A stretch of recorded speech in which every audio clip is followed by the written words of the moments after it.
कटक जिला बड़म्बा ब्लॉक अंतर्गत सुनापाड़ ठारे ओडिशा ड्राइवर महासंघर ड्राइवर आंदोलनकारी माने तांकर 7 दफा दाबी नहीं आंदोलन जारी रखिछंती। एहा अनिर्दिष्ट काल पई चालू रहिबो बोली बड़म्बा सुनापाड़ ओडिशा ड्राइवर महासंघर आंदोलनकारी माने चेतावनी देइछंती। एहा आजिकु 3 दिन रे पहुंचिलाणी। एहा द्वारा बड़म्बा माणिया बंध और नरसिंहपुर बहु मात्रा रे प्रभावित हेबार आशंका देखादेलाणी। अत्यावश्यक सामग्रीर दाम 3 दिन भितरे बहु मात्रा रे हुहु होई बढ़ी चलिछि। एहाकु मान्यवर ओडिशा सरकार रोकिबा निहाती दरकार बोली साधारण रे उत्तेजना देखादेलाणी। एहा जदि आउ लागि रहे सर्वसाधारण लोके बहु असुविधार सम्मुखीन हेबे।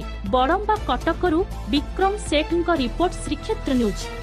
नमस्कार, मोर परिचय है बड़म्बा ब्लॉक अभिमानी बोल जे कि बड़म्बा ब्लॉक आडमिन कार्यरत अच्छी ओडिशा ड्राइवर महासंघ निहाती भाव में सरकार पाखे आमर तो 7 दफा दाबी जनाई दि जाइए। सरकार पाखु काली किसी डाकरा आसीला कि से डाकरार ओडिशा ड्राइवर महासंघर नेतृत्व नहीं तथा आम ड्राइवर समाजर उन्नति चिंताधारा रखि आमर प्रिय राज्य सभापति प्रशांत मेंडुली महोदय किसी उत्तर आसी ना।